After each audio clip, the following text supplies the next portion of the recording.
All right, welcome to IT Trendsetters. Today we are here with Gary from TecEx. Actually, Kirk, when you sent this over, it was really interesting to me because I do have some experience in this. I'm not going to call myself an expert, but in my MSSP days, I was tasked with a couple customers that had a lot of kind of international needs as far as getting equipment from point A to point B.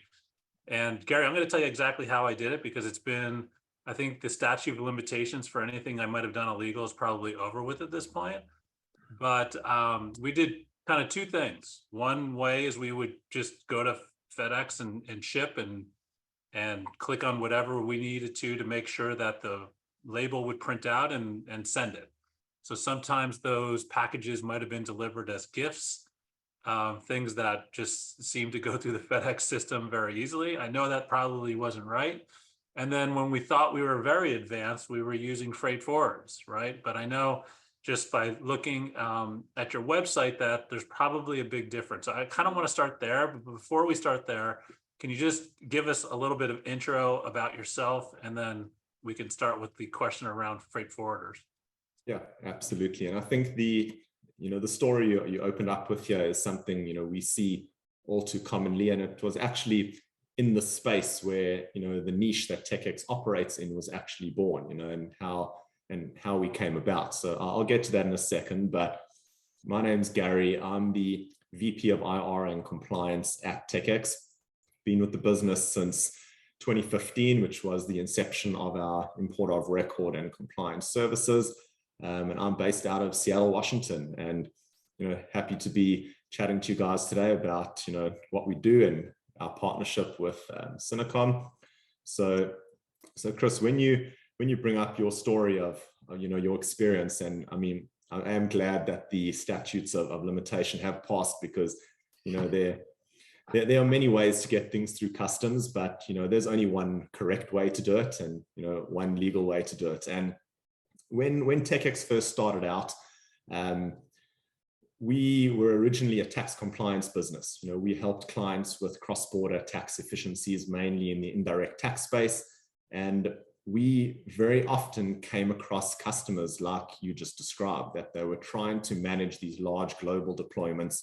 They assumed that a courier like FedEx or a freight forwarder, could help them.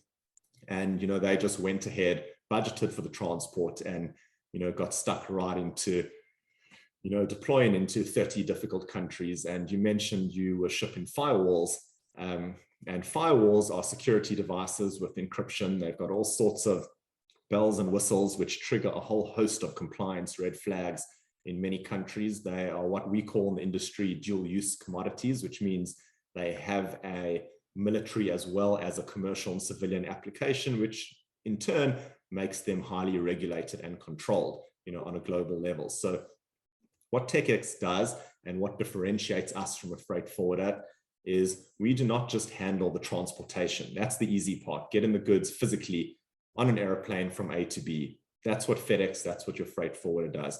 What TecEx focuses on is import of record, customs compliance, and local compliance, and then the local handling and delivery at destination. That's our core services.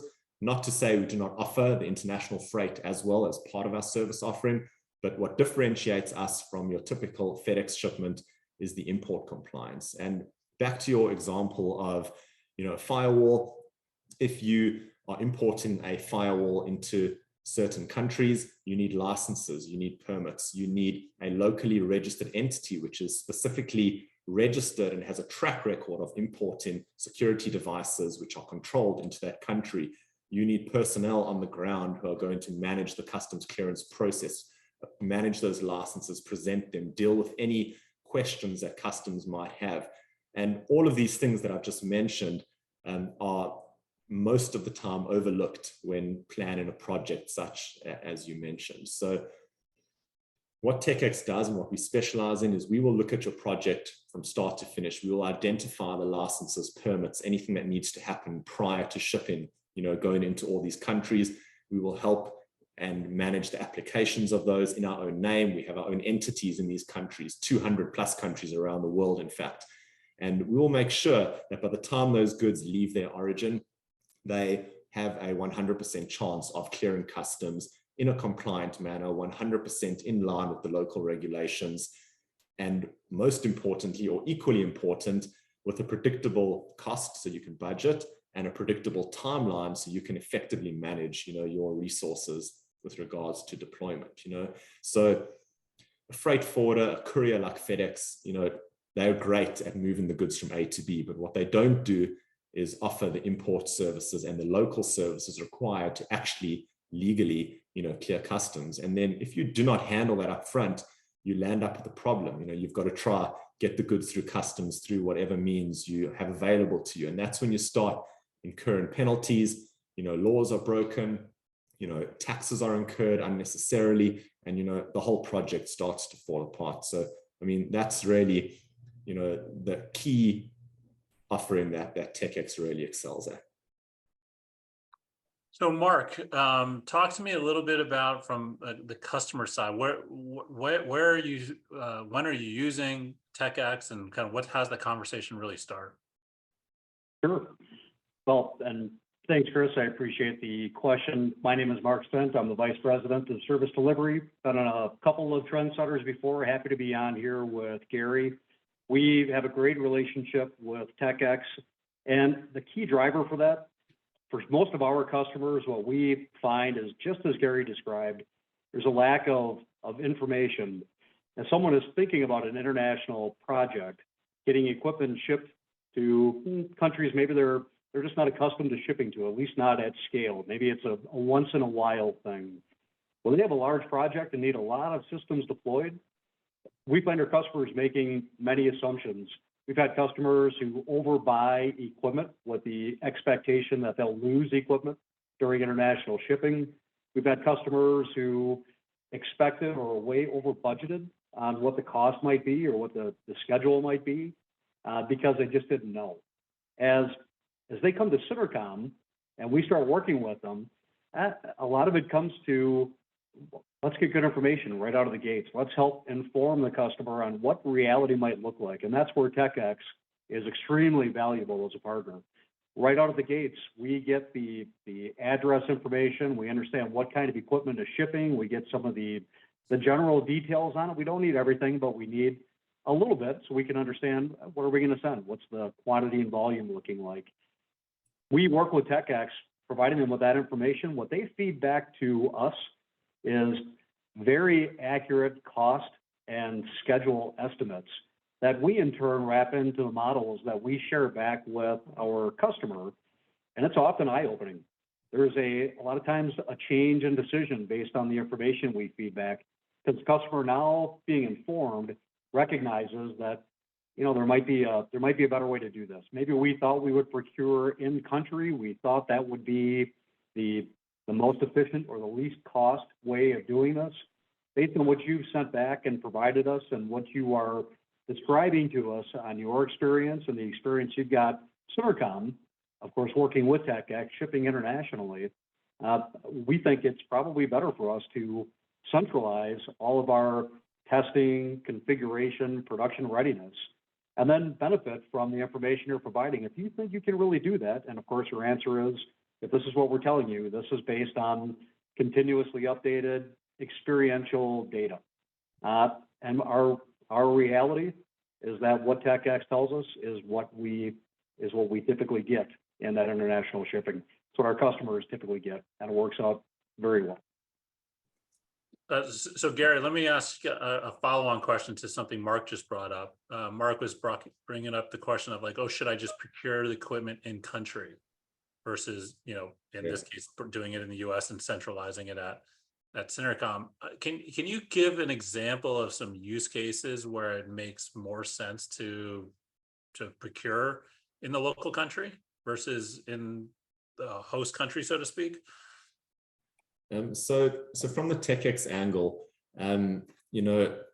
procuring in country at destination, obviously it's enticing off the bat. When a client first, looks to deploy equipment in multiple locations, when they see the costs of shipping and importation, their first reaction is see, okay, what can we get in country, and The problem with that model and mechanism is it's often not clear up front, what the all-in total cost is going to be of going into difficult countries, say Nigeria or South Korea, or places like that where you might have to deal with local resellers, cut local purchase orders, be exposed to local currency fluctuations, and all the uncertainty that goes with buying pieces of equipment from 30 different independent vendors rather than from one place, in the SynerComm marketplace, in the host country.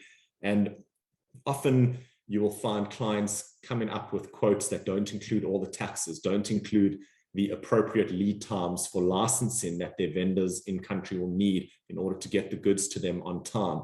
And what you land up with is a massive hodgepodge of promises which don't turn out to, materialize into a successful deployment. So clients land up in the situation where they make decisions based on incomplete information, and they land up, really under pressure when it comes time to deliver. Whereas on the central procurement model, where everything can be procured, say, locally in the United States, staged in the United States, and then shipped internationally after that, what you land up with is a cost upfront model where you know exactly what it's going to cost you to procure the equipment, to stage the equipment, and also to ship and deliver to all these different countries. And you have a reliable timeline which goes, along with that. So it brings certainty to the project. It brings certainty of timeline and cost. And then also you have a central project management function. So between TecEx and SynerComm, we then have total control over your global deployment. So SynerComm can manage that stage and the lead times to get the assets, to their facility. Any sort of pre-staging work that needs to be done prior to shipping, gets done locally in the US on predictable timelines. And then once that's done, it gets handed over into the TecEx network, and we then deliver along the predictable lead times that we provided at the inception of the project. And the great thing about that is all the costs were factored in end to end at the beginning by an experienced partner who has done that before, so it takes all the uncertainty and brings total transparency to the project, and gives you a much better chance, almost a certain chance at, successfully delivering, according to the timelines that you in fact might have promised your clients or your internal stakeholders. That's a great point. I know a lot of the vendors. Yeah, I know that's a great point. I know a lot of the vendors, if you're ordering from all different parts of the world, they're set up in sales teams that handle only their country. So you end up with a bunch of different deals you're trying to manage within that vendor also, not to manage, the maintenance contracts and everything else that goes with that. So that's a big thing. And then SynerComm, Mark can talk about some of this. We talk about adding value.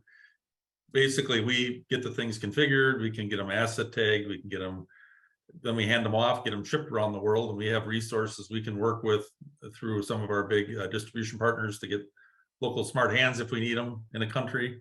So we can really bring that whole thing together. Mark, you want to elaborate on anything there? Yeah, I think a few things. You're absolutely right. As Gary mentioned, when there is central management of what's taking place and central staging and organization, our customers get a much more production ready, much more deterministic solution. Things are arriving when they need to arrive. They're ready for installation when the installers, sometimes SynerComm, sometimes the customer, are ready to perform that installation. We have, there's one very large manufacturer that we work with on a fairly regular basis where they have larger projects. First couple they did with us, they just didn't believe that international shipping could be managed so effectively. And so they chose specifically to go with the local procurement model. Gary, everything you just described is exactly what they experienced. Fortunately, as we got halfway or so through that project, and the project was months and months overdue at that point from what they originally expected, they decided to, hey, for some of these sites that are a little bit stickier, let's change up. Let's take some of the equipment that we have staged in the U.S., let's call an audible, and let's see if we can't get those out to these sites where we're really struggling with the local reseller. And as we did that, they discovered that what we said was reasonable and realistic. I think they had been snowed in the past, maybe with international shippers who were freight forwarders that didn't offer the sort of high touch international shipping that we can offer through TecEx. And so they were gun shy. They didn't want to go down that path. But from the second half of that project and the rest of those international sites and any project since, it's not even a question for them. They go with a model just like you described, Gary. Let's have the centralized management. We get so much better reporting. There's one throat to choke or one back to pat as things are successful. And we're getting done in a deterministic fashion. Can it be a little more expensive? I think when you run the models up front, the numbers would tell you that, yes, it'll probably be more expensive.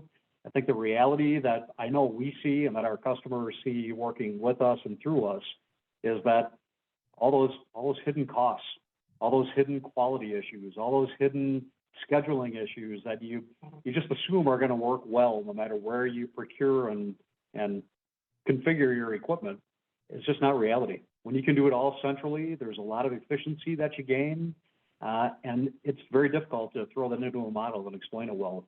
But our customers have realized that just exactly as you described it, Gary.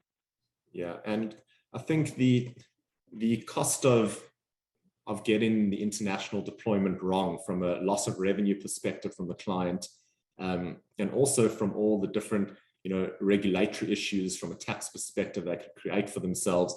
Working with a partnership like TecEx and SynerComm that has a deep understanding of not only the logistics and the compliance with regards to the hardware itself, but we also understand international trade regulations. We understand cross-border tax regulations, both direct and indirect.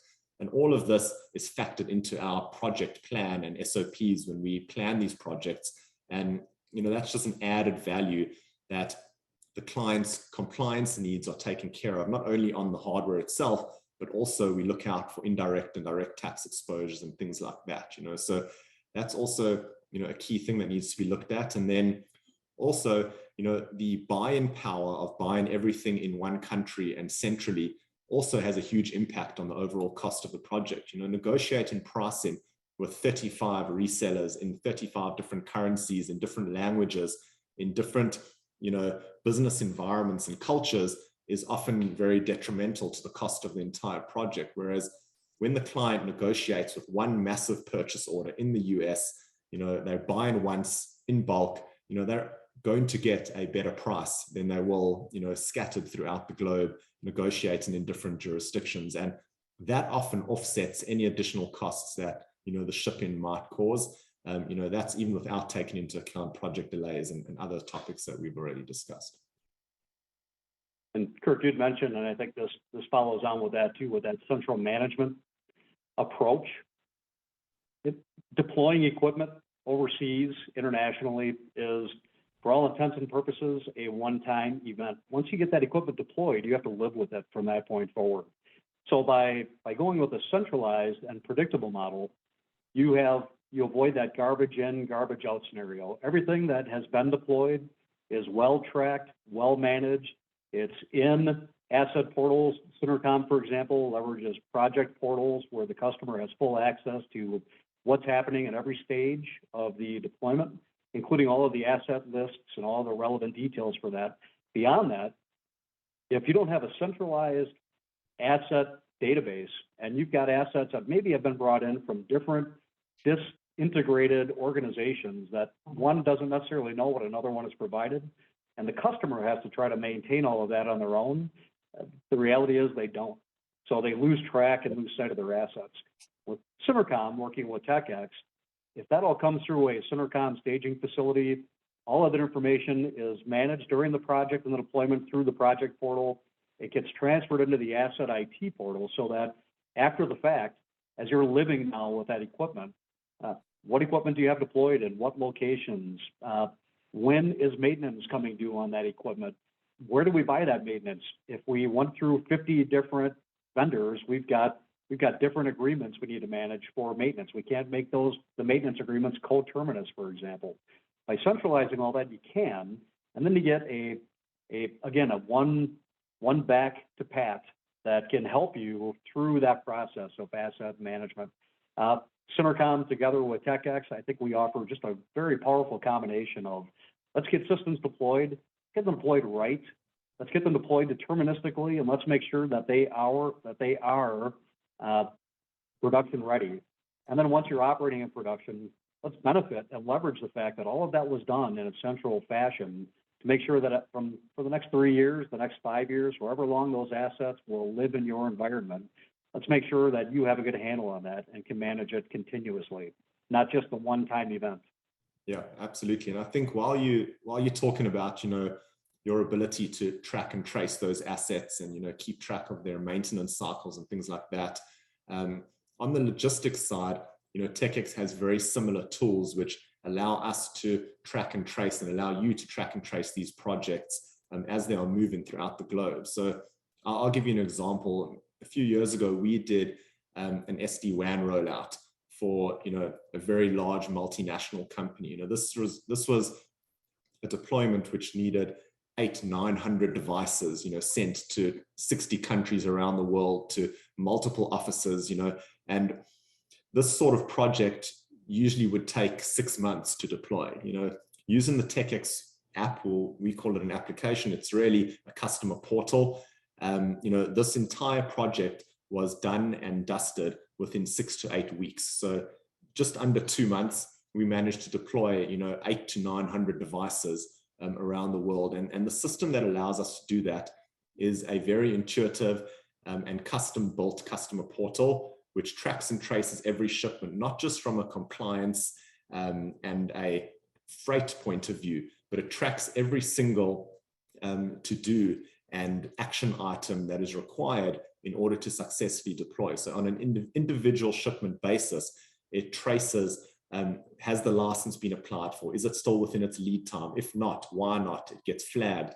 And it just helps us drive these projects in a very economic and scaled way to make sure that we can deploy multiple devices to multiple locations simultaneously in a very, very efficient timeline. So the tracking and tracing and the transparency around that is also a very big part of our business. And I think it kind of links well to your asset tracking part of your, your system, which keeps track of the assets after deployment.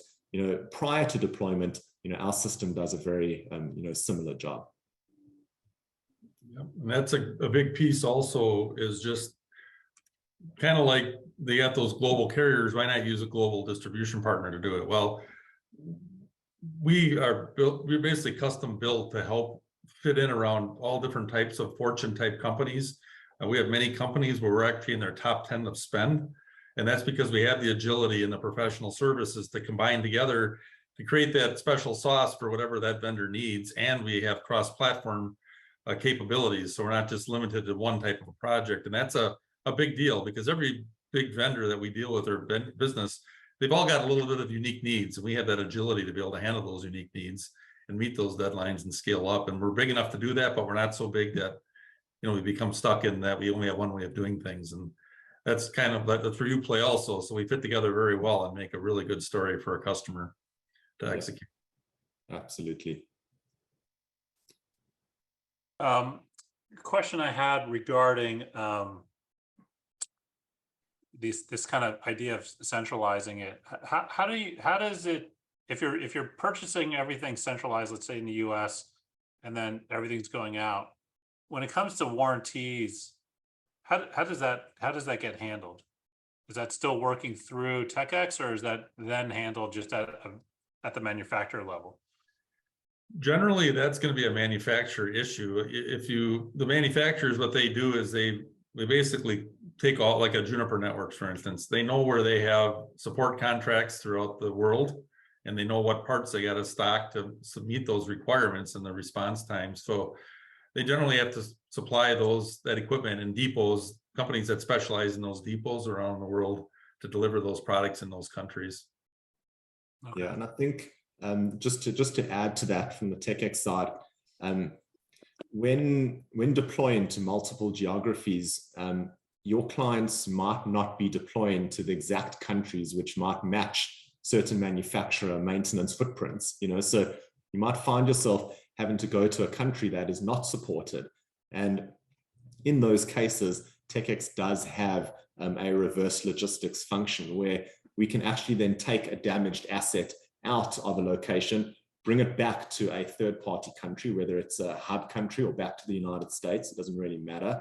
That device can be repaired or replaced, and then we can send it back in working order, to the destination country where it was originally, deployed. So we not only can we manage the original deployment, but any transfers between countries. Sometimes they might close a location and want to move the devices to another country, or devices that are in country that are damaged or non-functional that are outside of the manufacturer's, warranty geography. We can also help then with the reverse logistics function as an import and an export partner as well. So that's something that we do offer as a value add within our deployments as well. Similar question, a little bit different. What about for maintenance and support? I know a lot of times they try to get you to buy the support in the country of record. What's the best practice around that?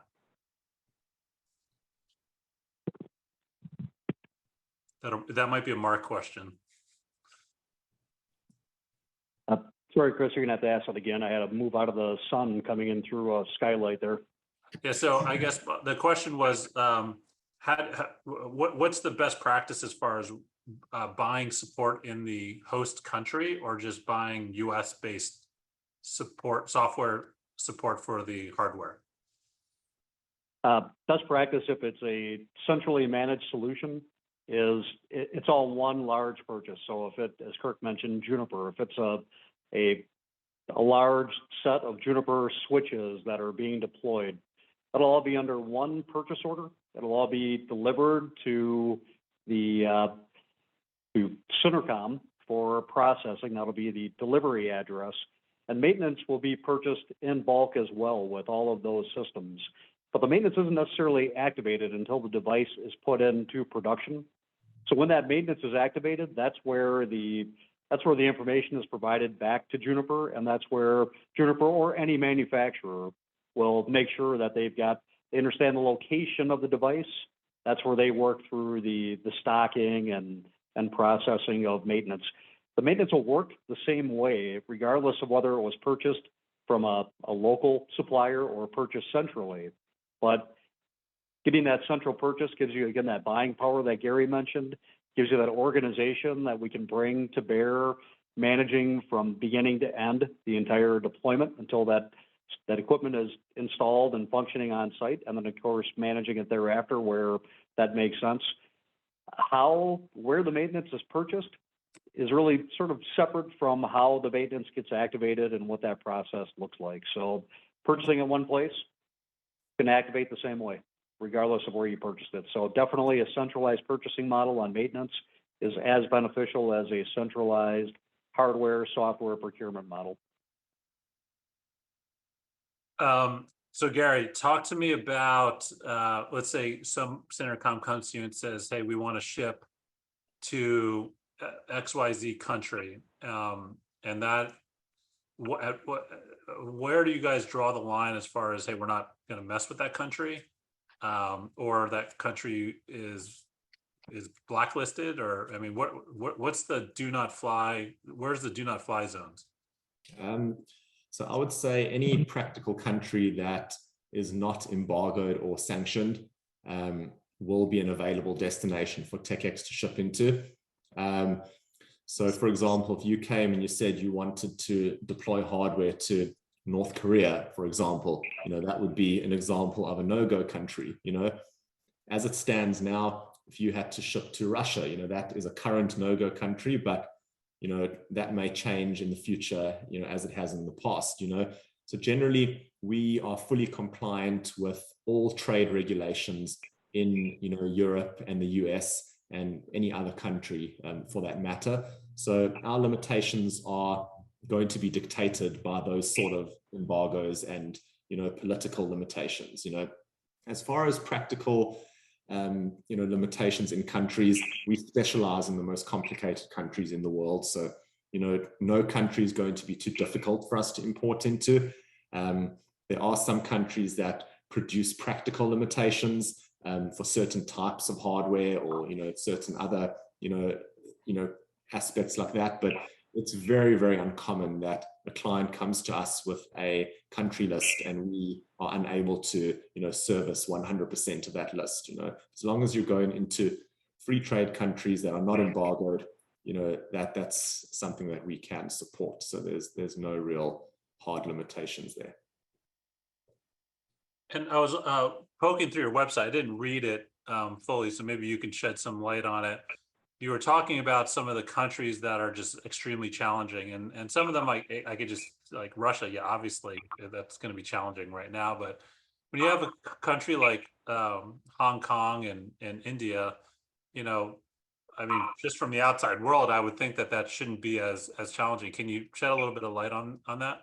Yeah. So every country has its own regulations, both based in their basic import regulations, so their legislative side, and their compliance side, which is license and permit certifications.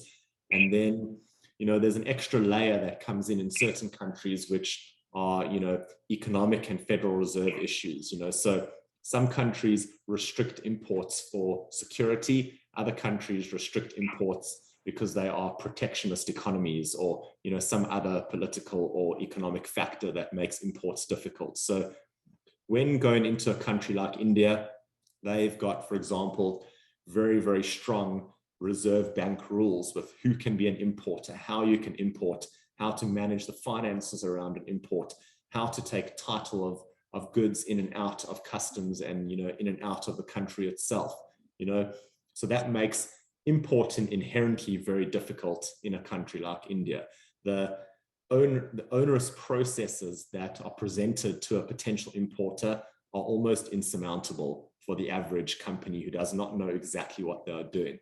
Now, over and above that, simply becoming an importer is difficult, but over and above that, they have a very strict regulatory landscape when it comes to importing servers. For example, there's one set of legislation. When there's if you import in routers or wireless devices or security devices, there's another set of import regulations. So say you have a bill of materials and you're deploying into a country like India, you now have security devices, you have servers, and you have switches, and you have all sorts of different devices in there that are all triggering different regulatory requirements.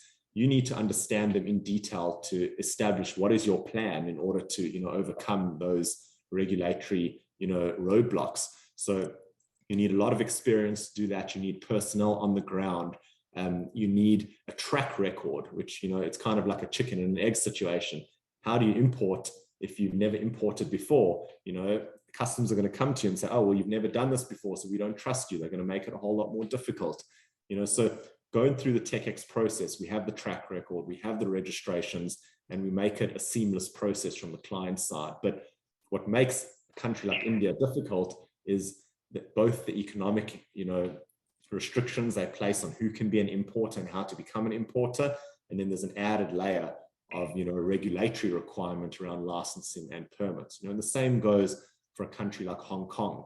They focus on security requirements. So you have to get very strict security, trade and industry department licenses in order to import things that you would think are fairly simple, So that sort of landscape exists in every single country around the world. Even countries that seem easy and seem like they are pro-business could be super difficult to import into, and vice versa. Some countries that seem hard might, be simpler. And many countries also have very outdated import legislation. So their import legislation was not designed for companies who are building a data center. They do not account for the type of hardware and the type of deployments that your customers are essentially trying to achieve. So trying to navigate an import process that was not designed for your type of shipment creates a major, major practical challenge, and not many companies can overcome that. So these are the types of factors that, make an offering like TecEx is so attractive, because we've solved this problem in 200 plus countries around the world, and, our clients get to just benefit from that experience. So you talk a lot about de-risking because of your kind of depth of knowledge in this area. Where does that de-risking end? I mean, as far as what are you guys responsible for and what's the client really responsible for? So from a risk standpoint, first of all, I think it's important to understand what those risks are. You know, shipping goods into a country in a non-compliant manner can have all sorts of, you know, over and above delaying your project and loss of revenue and all that sort of stuff that's fairly obvious. You can permanently flag your entity in customs, which means everything you do in that country is now more difficult. You can land up with fines that could cripple your business in that location. You could land up with criminal you know, accusations and cases in these countries where you inadvertently broke the rules, and now you land up, you know, in a criminal proceeding with customs. So they're major risks to importing in these countries. And you know, from a TecEx standpoint, we take on all the risks associated with the logistics and the handling and the importation, right? Which means that during transit, we make sure the goods are fully insured. Any damage or loss covered by our, what we believe is an industry-leading insurance product, you know, liability cover. Once the goods arrive in customs, we manage the full process. All the legal and tax liability sits on TecEx squarely. We are the declarant. We are the importer of record. We are the ones who are responsible, both fiscally and legally in country. So any fines, any sort of criminal investigations through misuse of the assets or anything that's even outside of TecEx's control firmly sits on our shoulders. So it's a major risk, you know, being the importer of record, because we are the entity that is within that country's jurisdiction, you know, if something goes wrong. Once we deliver the goods, obviously we deliver them to where they need to be. Our liability ends with regards to the loss or damage. Obviously, you know, the client is then responsible, you know, to make sure that their products are appropriately handled and taken care of. You know, so our insurance or the physical hardware ends at the point of delivery with a signed proof of delivery. However, our risk, both legally and fiscally in country, usually remains for the statutory limitation in that location. So that's anywhere from 3 to 7 years, depending, you know, on the different countries. But we will always be the fiscally and legally responsible party for those assets in country. And we shield both SynerComm and your clients and your partners, you know, from that risk. But, you know, we then again, we know exactly what we're doing when we clear customs. So we manage that risk, you know, internally. The only thing we do not cover is any misrepresentations or, you know, any sort of things like that, where we were told one thing and the reality is another. You know, that's where our liability, you know, will not cover that sort of thing. But anything in the normal course of importing, delivery, you know, basic risk with customs, that all sits with TecEx, and we manage that risk for the statutory limitation. Can you give a quick, like a 101 of import, some of these definition and terms you're throwing around, like declarant, importer of record, and what that kind of means and what that means to the customer? Yeah, certainly. So anytime that you're importing or shipping goods into any country around the world, you will have, number one, a locally registered entity who has to be the consignee or importer of record. That is the company who is locally responsible for compliance and managing the customs clearance process, right? So that entity is holistically responsible for those assets through customs, okay? So all legal and fiscal responsibility lands on the importer of record, right? That generally has to be a locally registered entity. So someone who has a local business registration and tax number and import license in the destination country, right? So importer of record, that's the basic definition, is the locally registered entity who is taking responsibility through customs to make sure those assets are handled in a legal and compliant manner. A declarant is most often, you know, a customs broker, for example. That's a licensed broker in the destination who actually files the customs paperwork and liaises directly with the customs officers and officials. TecEx attaches a customs brokerage service to our importer of record service. So we handle both of those on behalf of our client. And that's part of our risk management process. You know, other things you might, you know, have heard of, you know, the basic shipping documents, commercial invoices, shipping waybills, packing lists, you know, country of origin, where the goods were manufactured, you know, all the terminology, TecEx, we can provide you like a terms sheet where you can see, all the definitions, and it's all in the FAQs of our website as well. All these things are kind of pretty much well laid out. I think other than that, it's from an import perspective, that covers the main kind of terminology in customs. Anything outside of that, you have your delivery agents and all that, that's separate. How complex is the Vat taxes? And you hear all these taxes and tax recovery and that whole process. Yeah. So it's a complicated landscape, especially for an American company, because America does not have an indirect tax system. You operate a sales tax system, which is fundamentally different to a VAT, a value-added tax system. You see other countries around the world that have JCT, Japanese consumption tax, GST, goods and services, or goods and sales taxes. And all these different value-added taxes are treated fundamentally different to sales tax in the United States. But essentially, on any given import, you will be paying some sort of indirect tax to customs to clear the goods. That has to be paid by the importer of record. The appropriate filings and declarations in country need to be managed by the importer of record. And every country has slightly different rules and processes for that. Sometimes it's automated, sometimes it's not.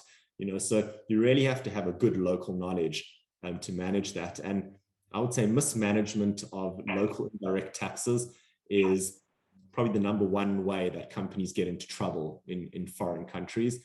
And the penalties are extreme, because the values are 20% of your hardware value, so the penalties can be 5 times that amount. So you can really get yourself into trouble. And then over and above that, there is what we call permanent establishment risks, which means by incorrectly importing into a foreign country, you can expose your US entity to a local tax exposure in the destination country. And your revenue and all other income streams can be liable for tax in a foreign country, and you'll end up paying tax twice. You'll pay in the US and you'll pay again in some foreign country where you deem to have a permanent establishment. And the way TecEx sets up our imports is we make sure that our clients are shielded from that risk, and that the imports are done in a manner that does not expose them to undue tax risk and compliance risk in the foreign countries. So that's a very, very important aspect that is often not even considered when looking to deploy assets globally, is how do you manage the taxes? And as I mentioned right at the beginning of this chat, that's where TecEx came from. We were a cross-border tax business before we even went into this importer of record space. Great. I wanted to make sure we emphasize that, because I think that gets overlooked a lot of times. Absolutely. And that's probably the biggest risk. So, I mean, it's good that that was brought up. And I think, Chris, while we're on video here, you should probably acknowledge that it's been more than 7 years since you tried international shipping. You're talking Chris? Chris, yep. We're probably over 15, 20, okay. Maybe, I don't know. Just on a side note, I want to throw in there, are you guys ever having anybody propose cryptocurrency for payments, and or is that really irrelevant here or not at all? Like Ethereum and all these types of things. No, we do a ton of shipments to support, all sorts of blockchain and cryptocurrency projects and mining. But no, we don't dabble in any sort of alternative payment methods. We strictly, operate in US dollars, or preferably, or the local currency at destination, backed by a stable government, hopefully. Right. Well, that's the key, right? They're saying less and less currencies, and I was just curious if it's crossed over yet, where people are starting to try and use those to do those transactions. Well, that just took like a 10-year, it moved back 10 years. It's going to take a while for it to pick up its steam again. So. Right. But I think that whole tax thing was an important conversation to have, and that's the kind of risk that a business person's going to say, "Holy shoot!" I got to be very careful. Yeah, and then also on the other side of the tax coin, there's certain efficiencies and recovery mechanisms that do exist in foreign countries. The big difference between value-added tax and sales tax in the US is that there are sometimes ways to be more efficient and recover some of those taxes. So when TecEx quotes out deployments, we always make you aware of the efficiencies that you can enjoy which are often overlooked or not even known, when using a less experienced partner or buying locally. You can be surprised by a whole lot of taxes that you do not understand. When we quote you inclusive, of all efficiencies and tax savings that, will be due to you and your clients. So it often, shaves off a good chunk of cost when we can do that. So here's a scenario I think we should talk through. In a generic country, say I want to buy in country, with the VAT tax, because we're coming out of the sales tax world. So any place in Europe, I guess, or anywhere that would have the VAT tax, how does that all interact, and how does that work out? If I'm selling, if I'm buying, I have a spot in the UK or whatever. Maybe that's a bad example, but how does this all work out with the VAT tax and recovery and all, and making sure you're not paying twice? So if a US entity is looking to buy locally in many countries, right, they are going to obviously try agree a hardware price, right? And they're going to be either not successful or successful, at getting a good hardware price in each country. But what they don't realize is that when they receive their final sales invoice, that invoice is going to include indirect taxes, which they're not going to understand as a US entity and not going to see coming. So let's say you want to buy goods in, the Netherlands, right? And you're a US company, you find a great reseller who you're happy to deal with. You agree on $100,000 hardware price. When your bill comes, you're paying $121,000, right? Because you're going to have a 21% VAT added onto that. And if you're not prepared for that, that's a sunk cost in your business, and you inadvertently landed up paying 21% more than you would have if you purchased that for export in the United States, because under most circumstances, if you buy goods which are leaving the US, you can exempt sales taxes and you can get that zeroed out. So you will not pay sales taxes. TecEx then manages an efficient shipment into the Netherlands, where we take care of the taxes for you, and you then do not have to pay the majority of that 21%. It won't save the entire thing, but you'll be in a much better position than if you gung-ho went in and procured that, not knowing what you were getting yourself into, right? And where does that savings come from? How does that work? Well, the savings comes from TecEx having a proper infrastructure set up for doing business in the Netherlands, for example, whereby we can take advantage of the recovery and deferment mechanisms that exist there.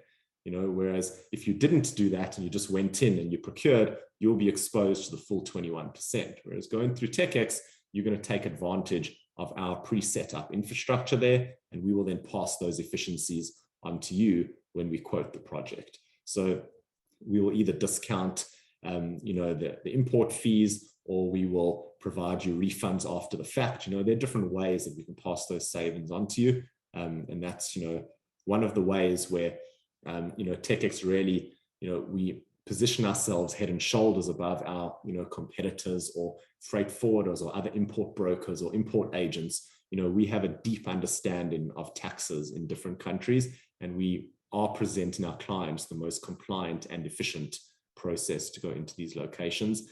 And often it's much more beneficial than simply buying locally. So at least with us, what savings you're going to get, and you're not going to be exposed to taxes which are going to come as a complete surprise to you, when you start dealing with local resellers and things like that. That's a huge piece there. It really is, Kirk. And I think the concern of any of our customers who have purchased locally rather than shipping internationally, it's got nothing to do with the cost of the shipping and everything to do with maybe their misunderstanding, as you point out, Gary, of where they'll pay taxes. Yeah. And it's unless you're talking with a tax expert, even if you understand it well, but you aren't necessarily a bona fide tax expert, it's just hard to understand. It's hard to grasp, especially if you're an organization that doesn't deal with international shipping that often, or if you're an individual in an organization that maybe has over time, but people change. Different people work in different departments all the time. And someone who's new to shipping and doesn't have the benefit of that experience, they make a lot of interesting assumptions, low information decision making when it's all said and done. When we get that quote back from TecEx, and it contains all that detail and identifies all those benefits numerically, and we get that built into our model and sent back to a customer, even if they don't ultimately go with SynerComm and TecEx to to deploy their systems, they get a lot of value by working with us just in the education that they receive, even if it's only a point in time education. But that in and of itself is value add. And the next time they have an opportunity, maybe before they have a pre-can decision, they may take a step back and come back and really seek better information before deciding. Absolutely. Awesome. Well, Gary, I really do appreciate your time. Kirk, Mark, it's always a pleasure. Thanks for being on this episode of IT Trendsetters. Yeah, sounds good. Thanks for having me. Thanks a lot, Chris. Kirk, Mark, Chris, thank you. All right, everybody. Appreciate it. Bye. Thanks. Bye-bye.